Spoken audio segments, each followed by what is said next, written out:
I am Toyuri Adams, and I will be your moderator for today.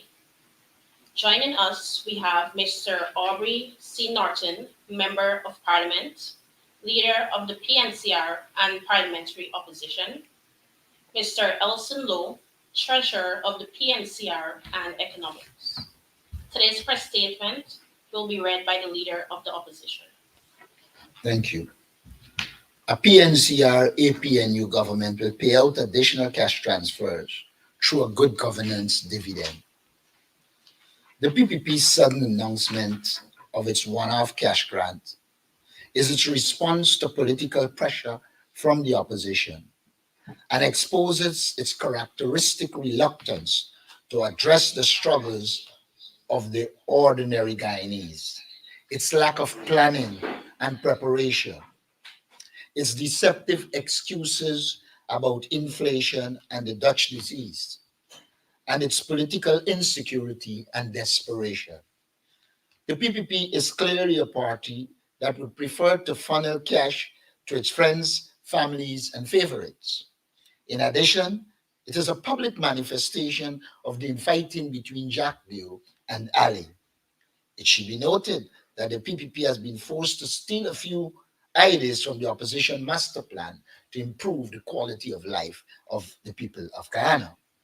The opposition having exposed the fact that the government was not itself clear on what constitutes a household, and having exposed the problem which emerged in the COVID 19 cash grant as a result of no clear concept of what constitutes a household, the government was pressured into accepting the opposition proposal to give the money to citizens 18 years old and above, ensuring more money will be delivered to the people of Guyana. The opposition will continue to pressure the PPP based on our plan, since the PPP has no plan to serve the people of Guyana. Their plan is to enrich their families, their friends, and their favorites.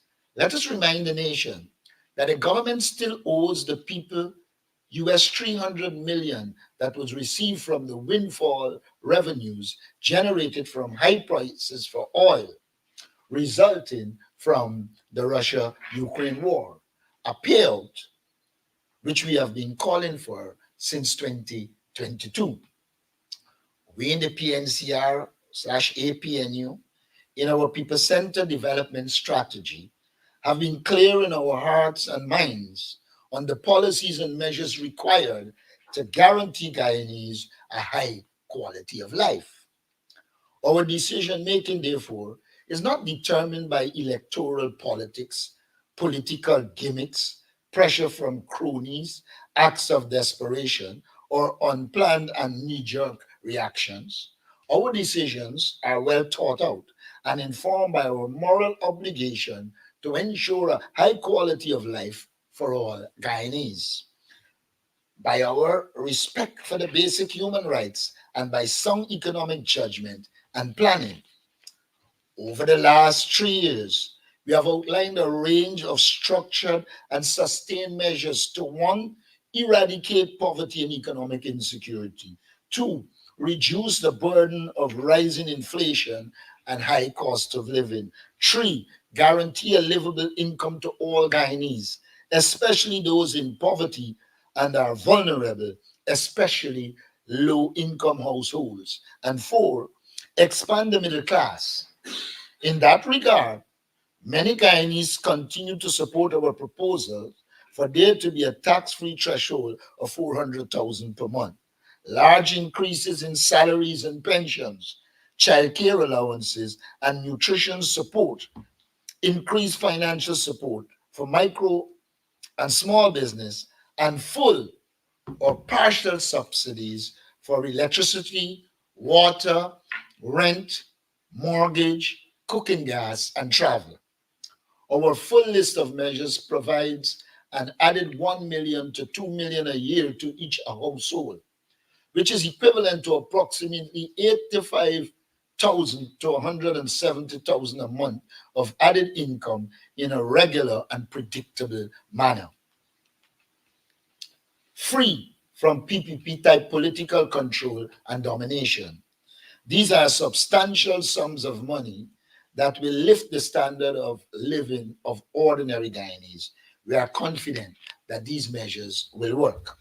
As regards direct lump sum cash transfer, we are already on record as describing such measures as essential to combat rising inflation, share out windfall revenues, distribute income to those in need, and ensure all citizens of Ghana benefit from our country's patrimony and economic virtue.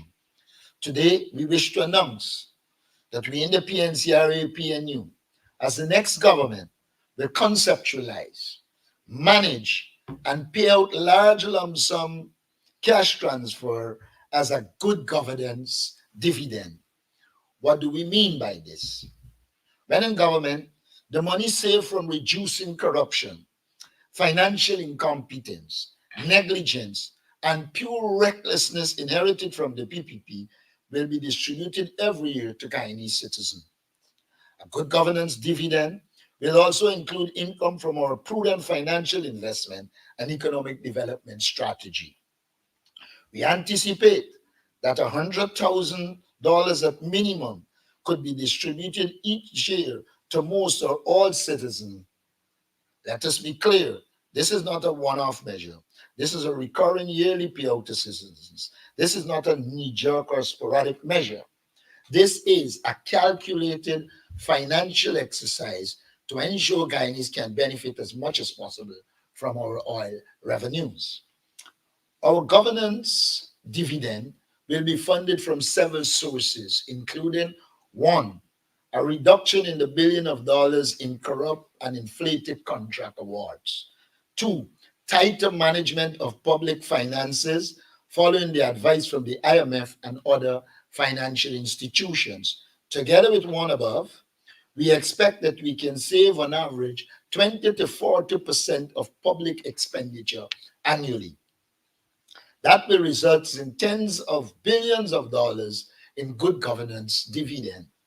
Three, robust audit of the expenditure of oil companies with sustained efforts to recover outstanding unauthorized expenditures and to prevent any such future expenditures. Four, removing flaws and weaknesses in the 2016 PSA to prevent financial leakages and loopholes. Five, prudent investment of the NRF funds, especially considering high profit oil from 2026.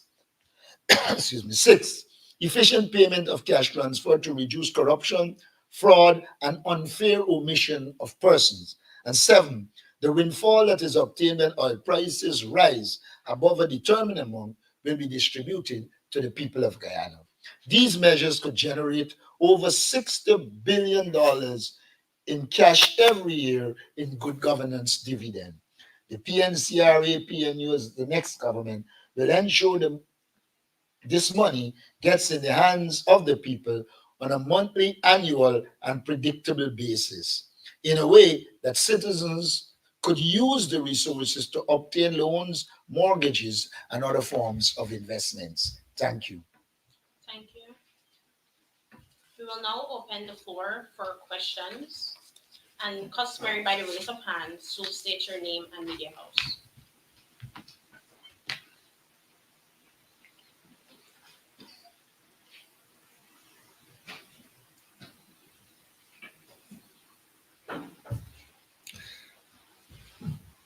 While our journalists are putting together their questions there, we just wanted to add some further clarity given some of the really ridiculous things you're starting to hear that you're hearing again from Vice President Jack Dio. And we just want to zero in on one of the quotes that he's put out that lately that really has, I think, typified the way that the PVP is not thinking clearly, planning at all, and is really only now coming to understand what we've been talking about for years. He is on record as saying recently, we are thinking about this. This is with regard to cash transfers. It is a sustainable thing for us. We can do this periodically, give our people some money, and still do the infrastructure, balancing the interests. You don't have to do one at the expense of the other. Our people can benefit. That is what we're about, balance in a sustainable way. Now, I of course, have not given to calling people names, but I was tempted to call him Christopher Columbus because he is now aware that you need to balance infrastructure development with cash grants, whereas we have been saying that literally for years. This is just a great example of how the PUP is scrambling for ideas. There's no real sense of how the economy is working and is just putting out what comes off the top of their head or copying what it is that we say. It is also important to note that one of the reasons that he is only now coming to this conclusion that there needs to be a balance with infrastructure is because he does not know and has not been keeping track of the unemployment rate and the way that wages have grown or fallen in this country. And so does not have a clear idea of the trends that have been taking place in the Guyanese economy. So he is only now aware that there needs to be a balance and that cash transfers are necessary to ensure that Guyanese are benefiting as the economy grows. This is a classic example of someone who is guessing rather than looking at economic data. And we reiterate our call for the regular publishing of basic economic data like the unemployment rate and the wage growth rate in the country. Additionally, we note that the PPP is now talking about a $60 billion transfer, but we have been saying since the national budget was published that the $7 billion that they spoke about as being for cost of living relief and so on was not enough money, that there needed to be a much more substantial intervention. So it is now that the PPP is even aware that that $7 billion was not enough. It is again a manifestation of the fact that they did not know what it was that they were doing. We even have seen the PUP say that inflation is an issue, and so they can't give teachers and public servants salary increases. But now apparently inflation is not an issue, and they can provide large cash handouts. This to me, cash grants. This to me is really alarming, and it is callous that the PUP has decided to lie to the Guyanese people that they care about inflation, and to lie to teachers when really they never really cared in the first place. Okay. I have a few questions from Antonia Day from Channel 67 HBTV News. The first question is, what are your thoughts on 100,000 cash distribution per individual and if this would be able to aid due to the high living costs locally? We've said from the inception that it cannot deal with the high cost of living, but we welcome money to the people of Ghana. Now, first of all, the government was talking about households. And then, right in front of the Arthur Chung Center, I said that they didn't define household. And then we called on what happened during COVID, and there were serious problems with what constitutes a household.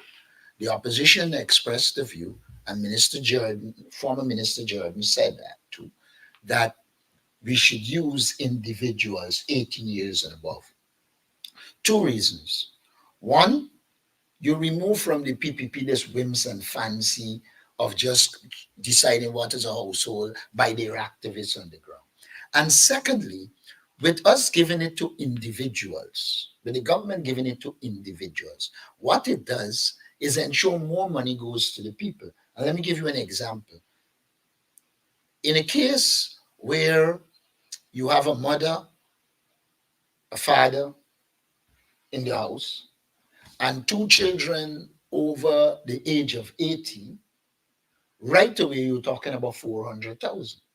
Of course, there will also be the downside, which is not large in numbers, in which there is only one person of that age, and it means they will only get 100,000. But overall, people will get more. Households in Ghana are on average 3.6 to 4, which means based on the formulation we have pushed to the government, and the government has now conceded to, more money will go to the people of Guyana. Thank you. Question two. The Bank of Guyana has reported that food prices have increased by 3.2% during the first half of the year. What are your thoughts about this from an economic standpoint? Well, I don't know where Bank of Guyana got their figures from, but what I do know is that the persons who go in the market are aware that it would have raised far more than 3.2%. We are seeing much higher increases. Anybody who went recently to purchase, say, celery would recognize what was like 6 months ago, 1,500 to 2,000 is now $4,000. That speaks to at least like 100% increase in some of those products. So I don't know where the Bank of Ghana get the statistics from, but it surely doesn't correspond with the reality on the ground. And we are more concerned with the reality because a lot of people are complaining about the high increases for the basic things in this society. Even pint of room, which people could pick up at a cheap cost, is now $800 to $1,000. So a pint of room, which is like a poor man means of keeping the place clean, has more than doubled. So again, I don't know where they got the figures from. I can only face the reality.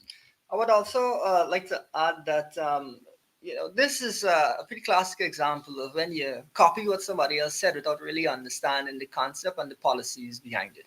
We have also said that in addition to these cash grants, we need to have a policy of building out local agriculture, expanding production across the regions, providing grants to farmers so that they can produce more and lower their costs of production, providing vouchers to canter operators and other folks, minibus drivers, and so on, who are engaged in transportation. That has been one of the core areas of the increased costs of living. The reason that we've talked about a raft of measures is because we believe that you have to look comprehensively at the issue of the cost of living in Guyana and of inflation, and you have to have various measures that target it directly and that will be effective. The PUP, because they have no proper plan, is just copying whatever it is that we say that sounds popular without looking at the other areas that need urgent intervention. And so we believe that while the cash transfer and so on is good, it will not bring down the cost of living in the way that it needs to be brought down because a comprehensive suite of measures is what is required.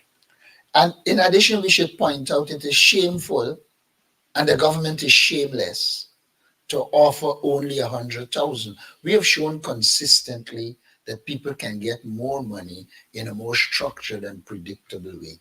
This here is just the response to our calls and the fact that they lack a plan. Thank you. Do you think the government has done enough to address the woes of citizens regarding inflation? No, the government has not until now produced a raft of measures. I think we had given them some 7 to 12 points that they can utilize to help bring down the cost of living. Of course, a lot of it starts with a livable wage, which we have been calling for. We have pointed out to them, it's not like if it is a big set of imported inflation. Celery ain't got no imported inflation. Pint of broom ain't got no imported inflation. Pak chai ain't got no imported Planting. inflation. Planting, you name it. We have said to them that the government needs a structured approach to agriculture in which we expand agriculture to all regions to make them sustainable.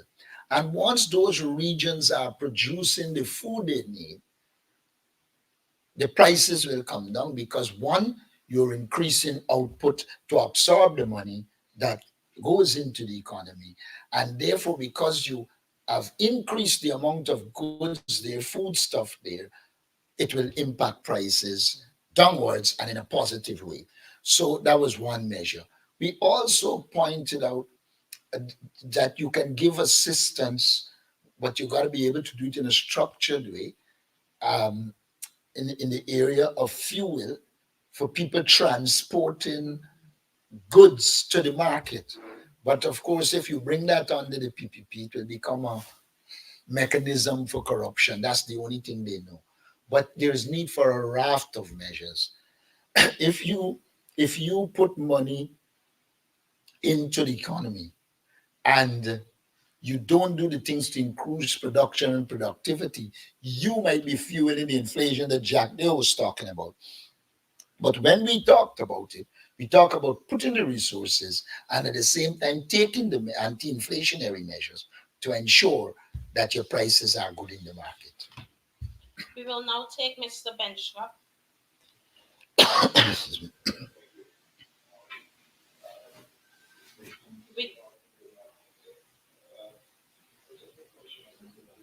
I'm not hearing you. PPP. Okay. Yeah, go ahead. I'm Yeah, not. sorry. Yeah, good morning, sir.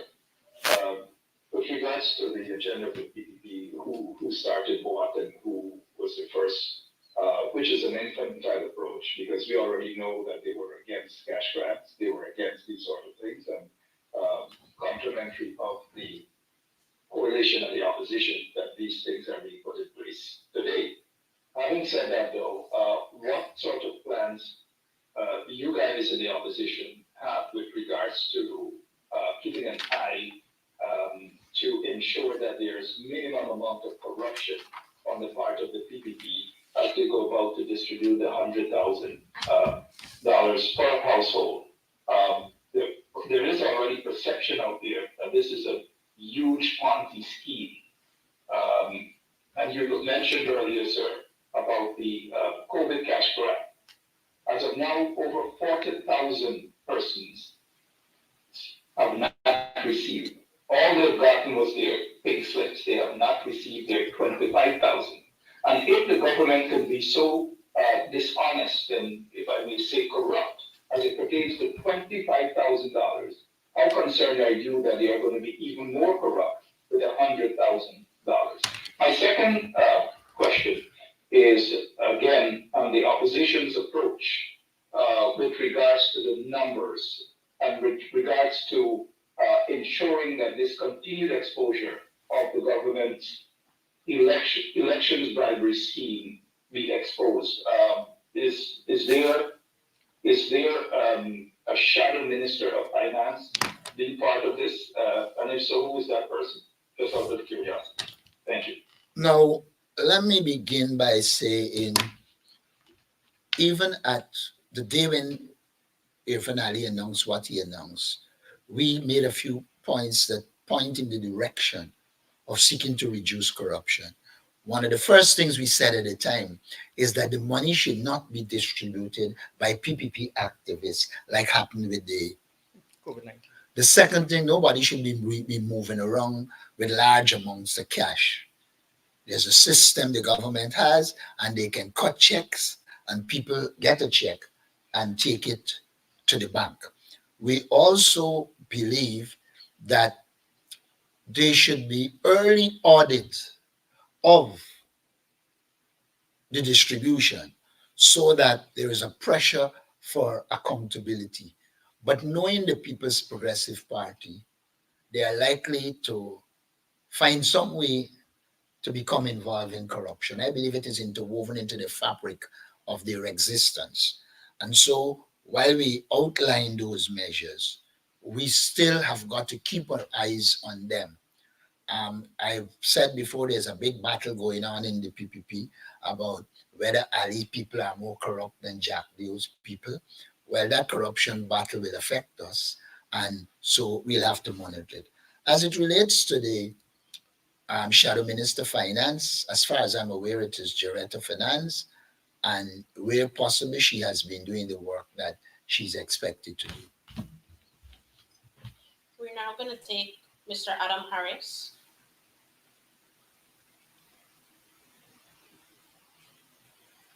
Mr. Harris.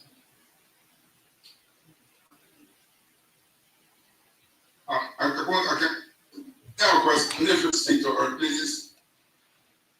Sir, the government proposes to use some database to identify every person 18 and over. Obviously, that should be your voting population, sir. Are you in a position to state a rough figure of what this number could be? And sir, if that number is determined, are you in a position to undertake even more work for a proper voters list, sir? We are continuing the work for a proper voters list. I am aware that shortly there will be some intense discussions on the question of biometrics and a clean voters list. Our commissioners are briefed and will take their positions on that. I do not believe the voters list could be used as a basis for anything. In the first place, um, you will have to place some conditionality for persons getting the grant. Somebody can't just fly in from overseas and pick up a grant and go. And there are a lot of people on the voters list who have been residing overseas. There are a lot of people who are dead. And so to even suggest using the voters list, which is what should be used, I think they should take the opportunity to clean the list so that when we are paying it out, it is done in a proper way. But again, knowing the PPP, they would prefer it like that because it offers opportunity for corruption.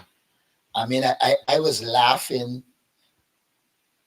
when I heard Barry Jack, they were talking about Brutus facing the law because the PPP doesn't hide um, people who break the law. I wonder if you remember Darren Lal. I wonder if he remembered himself, who there were clear allegations made against him about bribery and corruption, and then for him to have the temerity and audacity to come and say something like that, he must be believe that Guyanese are just short memoried. It's just ridiculous. So I think that we will need a clean voters list, and we need to have a well authenticated list for this distribution. And I do believe what former Minister Jordan said, we should use it the 31st of October 2024, so that everybody who would have arrived at that age by the end of this year must be entitled. On what I average the voters list should be, I don't see it exceeding 600,000. Um, it's virtually impossible. But again, the PPP does nothing that is data driven. They pull everything from the sky. Ask them for the feasibility study for Skeldon, you can't find one. Ask them for the feasibility study for the gas to shore, you can't find one. They are not a data driven political entity. They operate based on transactions, what money they can make. And so I don't hold much hope out that even these cash transfer, limited as they are, will meet the people in the way it should and help them to attenuate the rough conditions they are facing. Are there any more questions on the press statement? Yes, I have one more question. Sure, you can go ahead. And this has to do with the ability of the opposition to monitor the distribution of cash grants. You spoke about what happened during the COVID cash grant when people were denied. Um, are you in a position to be, well, I don't want to say proactive, but to be active if there's a similar occurrence this time around? The last time around, we were proactive. That was why we were able to see how many people had pink slip and couldn't receive anything. I recall personally being involved in going into Cummins Lodge to confirm that they give the whole street and the one African Guyanese in there, they give nothing to. But like I said, we pointed out the need for the use of the government structure and the use of checks. It is very difficult to monitor if you're giving people a bag of money and then they share any money whenever they like. There is no time, say between 8 and 4. They can go in the night to some household allegedly and share it. So the government creates an ad hoc approach. And that ad hoc approach a lot of time prevents you from monitoring it in the way that it should be monitored. So if they continue to go down that road, you will be able to monitor, but you will never get an accurate account of the level of corruption and the amount of people that didn't get access to the resources that they should have gotten. Adam, one of the things that also happened with the COVID-19 cash grant distribution is that some of that discrimination was very much community-based. So I recall going to communities that were friendly to the opposition, and they didn't get the cash grant, or only some people in the front row got, and so on. And people complained bitterly about that. So if there are pockets of that kind of large-scale discrimination, as there was last time, that is something, of course, that we would highlight in order to ensure the Guyanese benefit from what they are rightfully entitled to. As Leda mentioned, this ad hoc approach really is not the appropriate way to be dealing with cash transfers, and we believe in a much more structured approach which can eliminate or at least reduce as much as possible corruption, and of course allow us to produce much larger regular cash transfers, as we've said, between $1 and $2 million. That is easily attainable under a more structured system rather than this chaos. We also have to remember that the PPP likes chaotic situation because that offers them the opportunity to become involved in illegalities. Are there any questions outside of the press statement?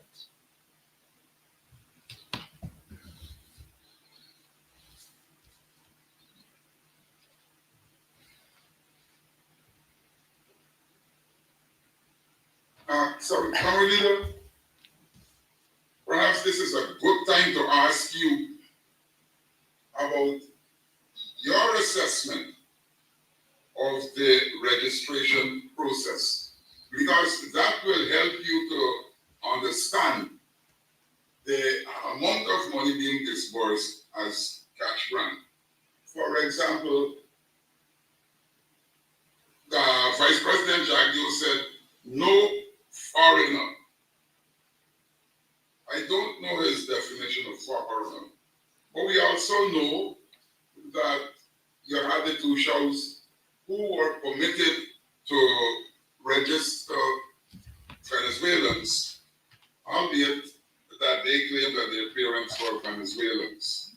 Guyanese. Guyanese. So our Guyanese, sorry. How good is your monitoring mechanism in this regard, sir? It is difficult to monitor. Let me tell you why. Now, under the law, somebody could register to vote as a Commonwealth citizen. And so you will have that group. But they are not entitled to cash grants, as far as I'm aware. And here is where you get loose concepts from the likes of Barry Jack Deal. If you was claiming that you're going to use the register that exists or the data that exists, you have to decide who constitutes a Guyanese citizen. And then you also have to decide, is it a Guyanese citizen resident? Because there are many Guyanese overseas. And if you say Guyanese citizen, somebody could live in for 45 years in the United States, never came home, and come home and collect. They just don't think through things. They just lack a plan. Now, one has to sit and work out thoroughly. For instance, I think it was former Minister Jordan who said that one of the considerations should be persons who are in Guyana at least 183 days a year, Guyanese. Now, that is a reasonable barometer in the sense that the person spent at least half of the year here. Now, I don't think this government does that kind of analysis. And so until now, it is still loose. When he said no foreigner will be allowed, in the present environment, he is just talking because you haven't defined what you mean by a foreigner. What happens if a man is registered, he's a foreigner, but he isn't a citizen? Is he entitled or not? And there are many of those around here.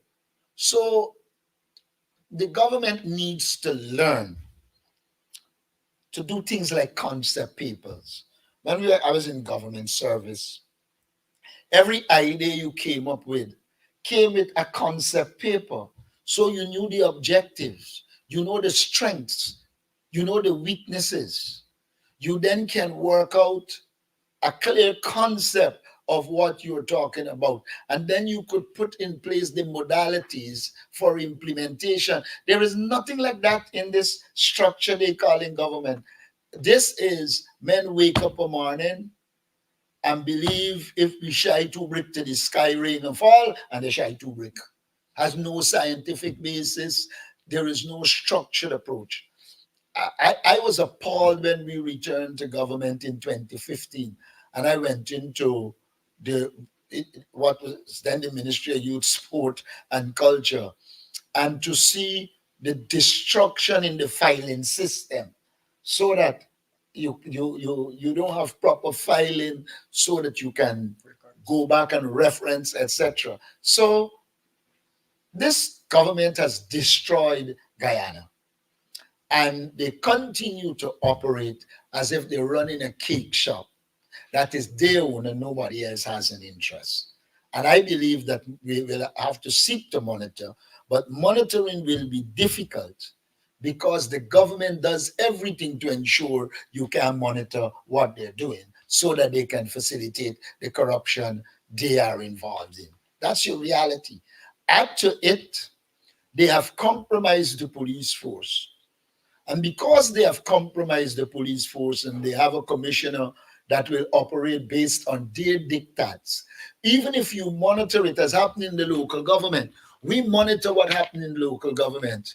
We brought to the attention of the government and the police commissioner that there were a number of people that were involved in forgery from the PPP.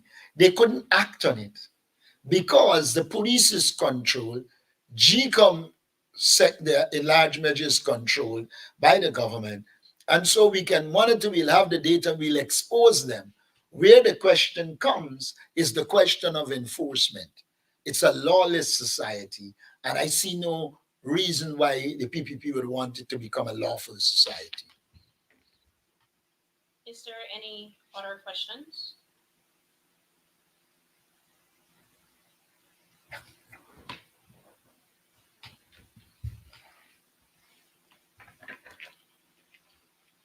At this time, I'd like to thank our media personnel for joining today's conference, our viewing audience on all our social media platforms. Thank you, and I hope you all enjoy your weekend. Recording stopped.